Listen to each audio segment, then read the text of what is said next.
श्री स्वामी समर्थ. इतकी सेवा करून सुद्धा चोळप्पाला फक्त 100 रुपये आणि एका दारिद्र्याने पीडित झालेल्या भ्रमिष्ठ व्यक्तीला 10,000 रुपये, हा भेदभाव का?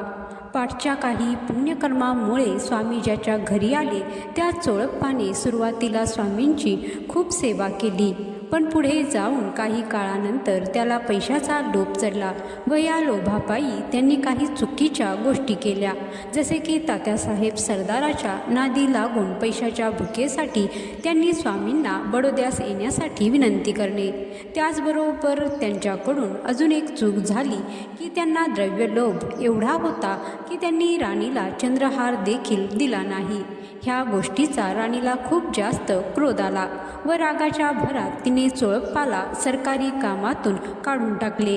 एके दिवशी स्वामींच्या बाजूला एक झोळी पडली होती. ती झोळी स्वामींनी घेतली व लोकांसमोर भिक्षा मागितली.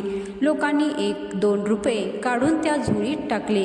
काही क्षणात 100 रुपये जमा झाले आणि ते 100 रुपये स्वामींनी चोळप्पाला दिले आणि म्हणाले की चोळप्पा, आता स्वस्थ राहा, तुझे पिटले ऋण.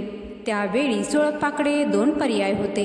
एक तर स्वामींचा स्वीकार करून त्या पैशांना ठोकर द्यावी किंवा त्या पैशाचा स्वीकार करून स्वामी चरण सोडून जावे. त्यांनी दुसरा पर्याय स्वीकारला व पैसे घेऊन ते निघून गेले. आता तुम्ही विचार कराल की फक्त उष्ट अन्न खाल्ल्यामुळे एका गरिबाला स्वामी कृपेने 10,000 रुपये मिळाले आणि चोळप्पा एवढी सेवा करून सुद्धा त्याच्या नशिबी 100 रुपयेच का? याचं कारण म्हणजे स्वामींनी भिक्षा मागून ते पैसे घेतले होते. म्हणजे चोळप्पाच्या नशिबात जेवढे पैसे येणार होते तेवढेच लोकांनी त्या झोळीत टाकले आणि तेवढेच पैसे त्याला सरकारच्या कामातून आयुष्यभर मिळणार होते.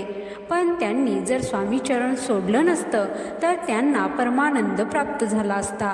या गोष्टीचा बोध हाच की जो स्वामींना पूर्ण मनापासून मानतो त्याला कधीच कोणत्या गोष्टीची कमतरता भासत नाही. चढ उतार हा आयुष्याचा भाग आहे. तुमच्या नशिबात जेवढं आहे तेवढं तुम्हाला मिळणारच आहे, मग ते सुख असो किंवा दुःख. पण स्वामींवर तुम्ही पूर्ण विश्वास ठेवला तर तुम्ही दुःखातून नक्कीच तरून जाल. जय श्री स्वामी समर्थ.